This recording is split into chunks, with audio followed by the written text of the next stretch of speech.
What would make this an especially meaningful conversation for you today? So I think I have some very general questions, and then it'll tackle into some more particular ones, right? I have been already studying for a little while, and I guess these I hadn't seen like a growth or a significant growth, and I felt stagnant, which is when I came across your material and I joined your class, right? But where I feel stuck really is there's two things that are really hard or that I'm not sure I quite comprehend the scope, right? Like how to really review the exam questions that I get wrong. I know you really know that that's like an important piece of making sure that we're, studying right. And then determining in that why something is out of scope. Like those two questions together, I still haven't like totally understood. Sure. So I'll address the second one first. I don't love the phrase out of scope. To me, that's a catch-all category. It doesn't mean a whole lot. It simply means that it was not covered by the stimulus itself, which is the case for really most wrong answer choices. So I would encourage you to get more granular, get more specific in exactly why something was wrong. Was it too extreme? Was it a category of things not being discussed? Was it the right answer to the wrong question? There are a variety of ways or reasons why something could be wrong.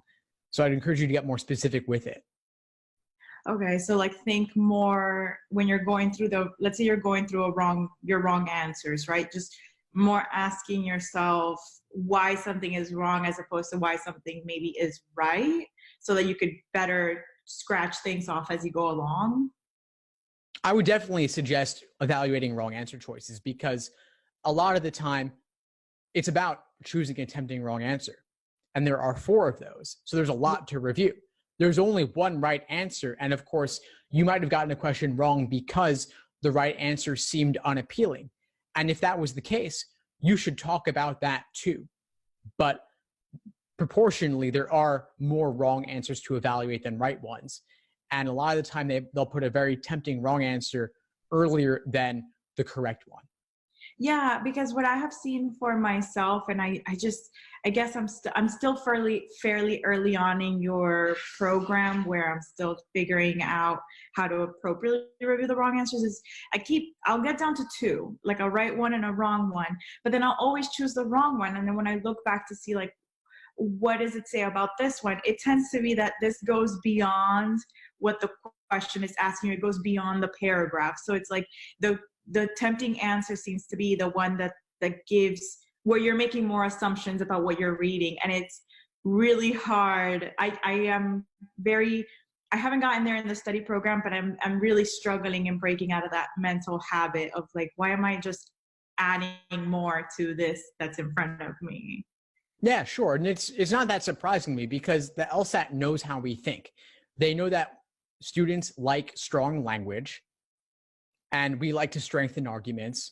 We gravitate towards strong language and we look to close gaps a lot of the time. But we've got to do what the question stem is asking us to do. And certain question types require more moderate language than others. Like a lot of times, necessary assumption questions, the correct answer will seem wrong. People will say because they already knew that or didn't really add anything. But the thing is, for necessary assumption, you don't want it to add anything. You Okay. want moderate for that particular question type. So you want to make sure that you're doing what the question's actually asking. I know that this might be like a hard question because of for the different question types, but is there anything that you ask yourself, or is there anything intuitive where you're like, where you look at it and you say like, is I'm trying to figure out how to properly ask this. Like where you say to yourself, I feel like I'm going beyond what is being asked of me. Like, how do I take a step back? You know what I'm saying? That's a good question. I think that I could address it this way. Let's say if we're talking about, let's say, necessary assumption questions versus strengthening questions.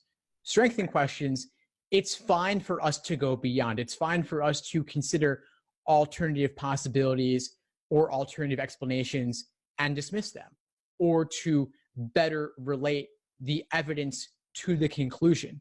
Because if they are more related to each other, then the argument will be strengthened as a result.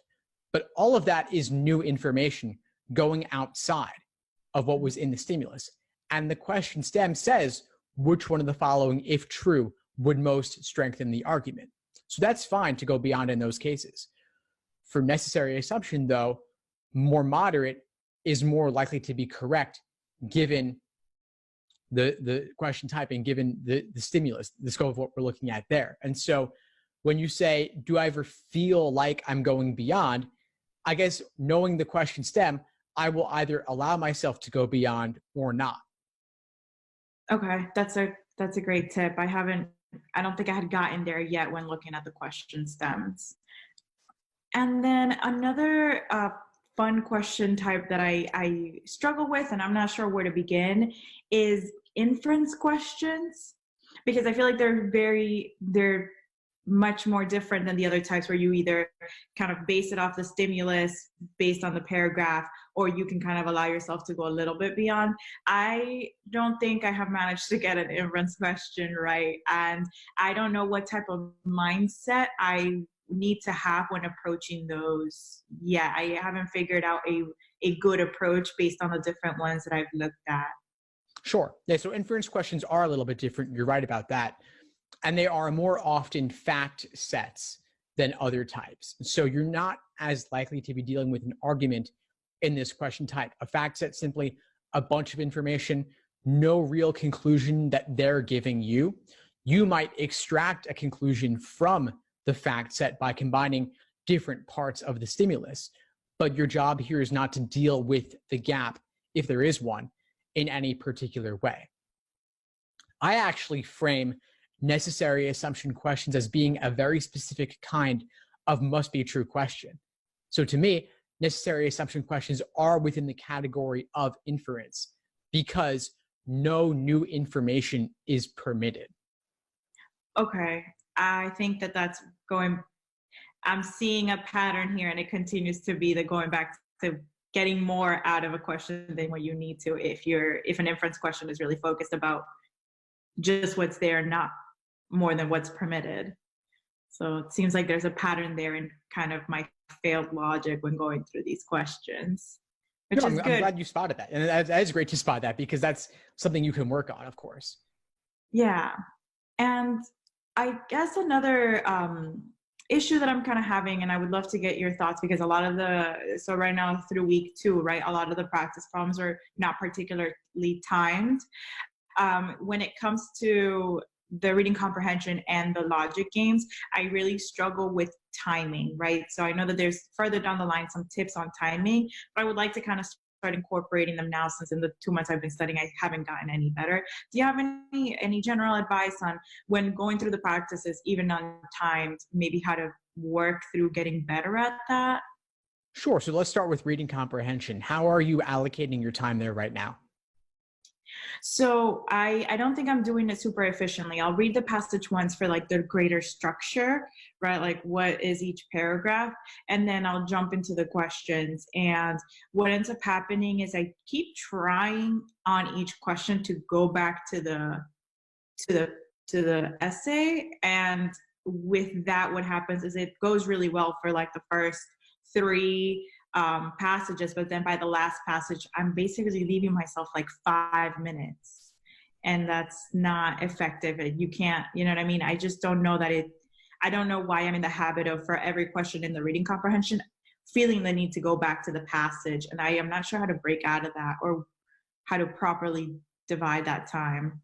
Yeah, sure. If there were one question type in reading comprehension where you did not feel like you needed to be going back as much, what would that be? Probably the main point questions, like the main idea, main conclusion. Those I feel like, because I'm originally looking for just general structure, you can kind of find what the conclusion is kind of faster with the main point of the passages.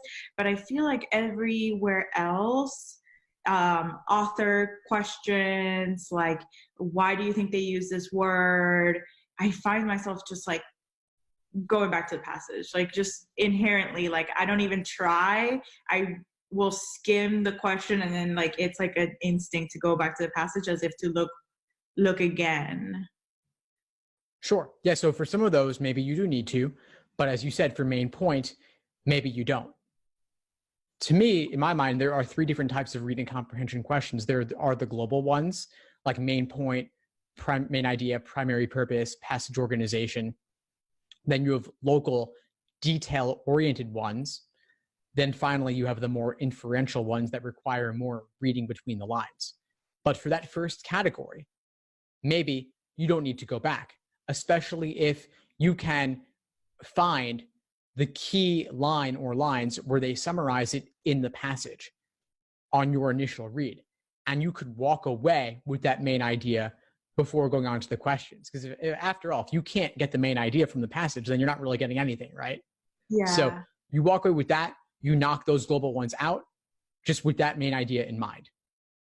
That's good. And then for the inferential ones, I in reading comprehension, I also struggle with the inferential ones. I also do and this is actually, now that you say that does take me the most time. I'll go back and still try to find like a more concrete thing, even though it's an inferential question. For those, do you have any sort of advice? Like, would those require necessarily to go back to the passage, or is it more of like, if you understand the main idea of the passage, you should be able to make a better inference? It depends. In some cases, you'll be able to get it through your intuition, through your memory. Other cases, you might need to go back. And so what I would suggest is that during your review process, whenever you have trouble with one of those questions, find the lines that supported the correct answer. And just as an exercise, keep doing that. Then you'll start to pick up on the patterns. Okay, and that should help with the timing. Okay. And what about logic games? Right now, I'm kind of in the deep of it. It's funny enough, I have my little packet of all the ones I still got to work through. And I'm taking a while, and maybe this is because I'm not making all the right inferences, but I find myself taking about 10 to 13 minutes on some because I keep trying to make diagrams. I keep feeling like, well, did I make enough? Did I infer enough? Like, can I really comfortably scratch off what I'm scratching off, so that it ends up dragging long because I want to make a diagram for most questions. And I don't know how to curb that desire of wanting to like make a diagram for everything to be sure, as opposed to maybe writing off based on what I've already done. Sure. Well, diagramming is great, and making use of previous diagrams is also great. So the approach I would recommend is simply looking at your previous diagrams first to see if they will solve it for you. Maybe they'll help you eliminate a couple of choices, or maybe at least one. And then beyond that, once you've exhausted that, then you might want to diagram more. But to me, diagramming on average isn't a bad thing to do. And from your experience, maybe in somebody that's like a little slower in these, I'm still not sure which I'm more comfortable first. Like, there has been advice that maybe you want to try and diagram as much as you can at the beginning and then go to the questions, or maybe do the basic initial diagram and then hop in and see what kind of the questions lead you. I don't know that I have tried any of those like religiously enough to be able to make a determination, but from your experience, do you see one more successful than the other? It varies. It varies based on the game type. Some games lend themselves to it more than others. Not all games are equal. Some games will allow you to draw a lot up front. Other games won't have that much available for you to draw.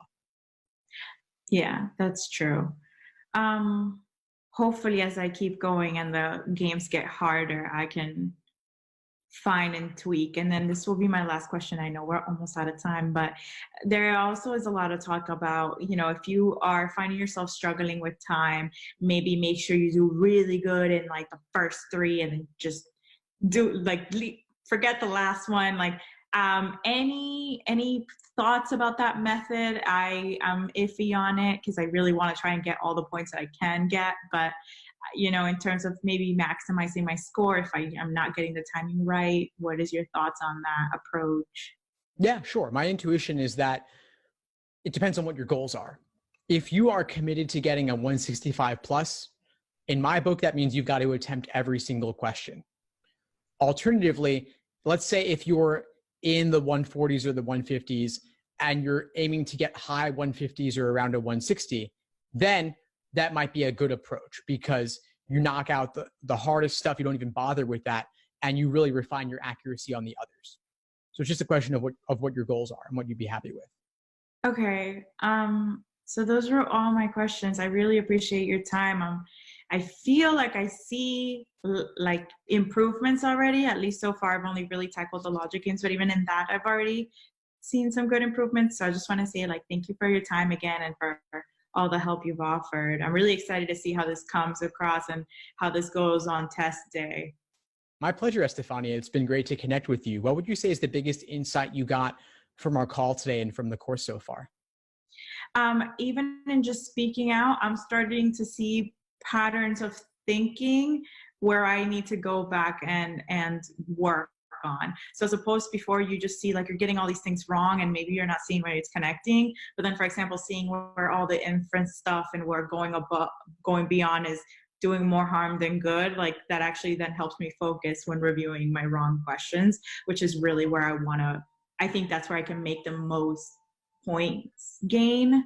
So now seeing that is making me feel a lot better about how to move what the plan is going to be for moving forward in terms of strategy and tackling these questions that I keep continuously getting wrong. And hopefully I can start now seeing a little bit more progress since I finally connected a couple of dots on that. So that's actually kind of pretty insightful.